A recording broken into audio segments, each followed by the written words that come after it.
the FocusIMS field module. Today we're going to run through how the field aspects work within FocusIMS.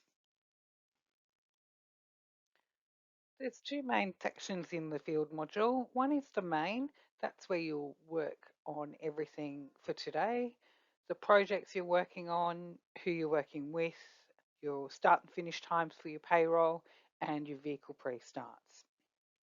The other area of the field module is the home. So this is where you can see all your documents, SDSs, a phone list, your timesheets, you can put in leave requests, you can put in PPE requests, you can see your toolbox meetings and review them, add signatures, and you can go back to the admin menu as well. When you log in, you'll be automatically directed to the main page. When you get there, first of all, click on your add under your start time and you'll be shown add timesheet. Select your crew leader, your pay type. The time will default to now and then click the add button. Once you've done this, under the crew leader that you've selected, you'll show up under employees. The general color coding for the whole system is red is anything that's not started, such as projects and employees. Yellow is something that has a start time and no finish time, and then they will appear green when they have a finish time selected against that project or the employee. Once you've added your start time, click on the project. Once you click on the project, you'll see details about the project's address. Will automatically come up with the start time that is defaulted to now. So if you started at 10 minutes ago, change the time. You'll see any notes that have been included from when the project's been quoted, and any special notes for today. It might be that you need to arrive before a certain time because it might be parked out, or any other specific notes. Select if there was an allowance for how much time and how many people are on the job, they'll be included under human requirements. If there was any special equipment required for the job, these will be included under equipment requirements. Go through and select your first aid officer for this project and select your assembly point. Then click submit. Next of all, select the SWIMS from the drop down and then click submit. In the box below the SWIMS title, you'll see the SWIMS listed underneath. You can then go through and edit any project specific information that you need to, bearing in mind that when you view and you email it, it will automatically be inserted with the project details and will automatically be inserted with the signatures for the people who've signed on today. When you click the email SWIMS, you can email it directly to the client if required. Once you're finished, click on the hazard ID. Select the hazard ID drop down. From the list, you'll have a list of hazards that have been already identified and set up in the Office admin view, and then select the risk assessment for that hazard before any controls have been implemented.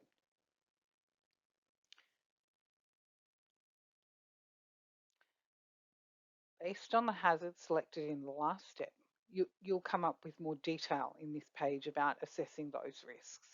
Select the specific hazard that relates to that hazard identified previously. Identify the controls that you'll be using to manage that hazard. Identify what the risk assessment would look like after you've implemented those controls.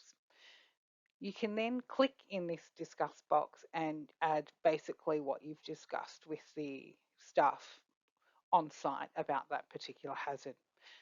When you're finished, click the before photos. The next step is to add before photos. These will show up in a service report for clients. They will also form part of your records about that project. You can put a description in You might want to give the picture some context. So was it taken from the front yard or the rear fence or down the right hand side?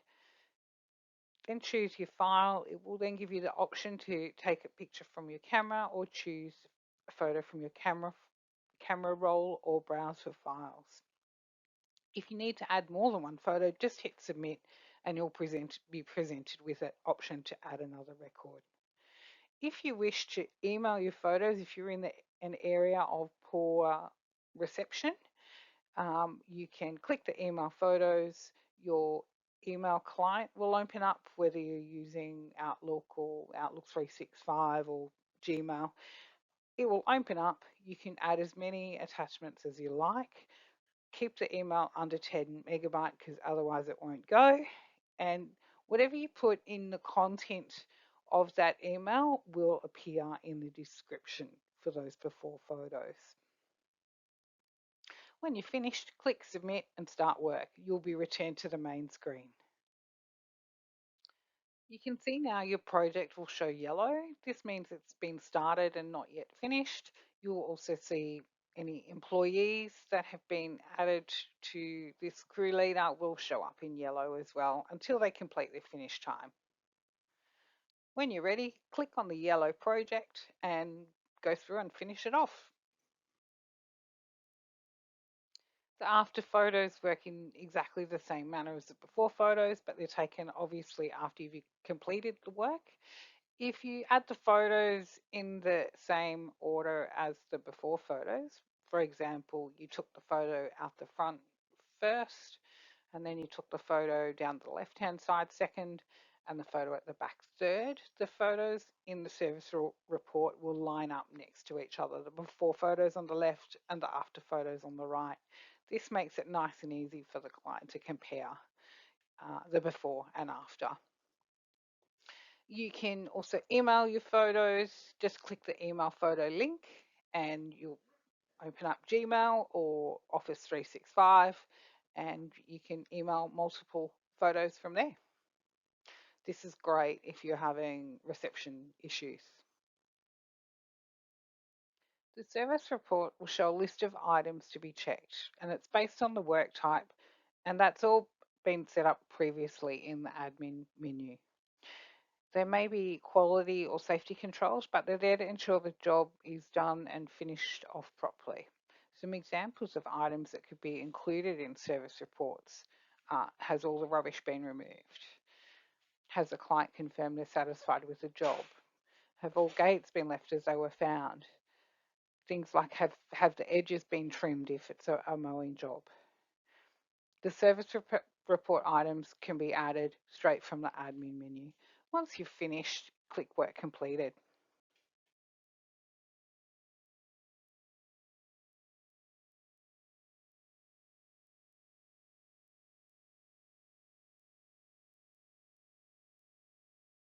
The work completed time defaults to the current time.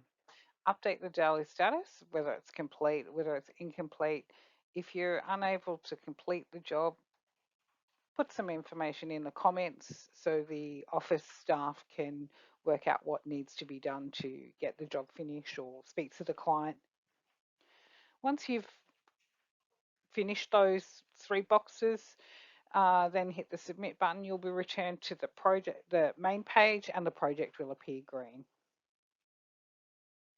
Where an employee hasn't already completed the My Time section, you can click the Add Employee under Employees. You'll know if they've done the Add My Times because if they have, it will show up already as yellow. Proceed by clicking the Add Employee, select the employee name and their pay type. Then you'll be taken to the screen for them to sign.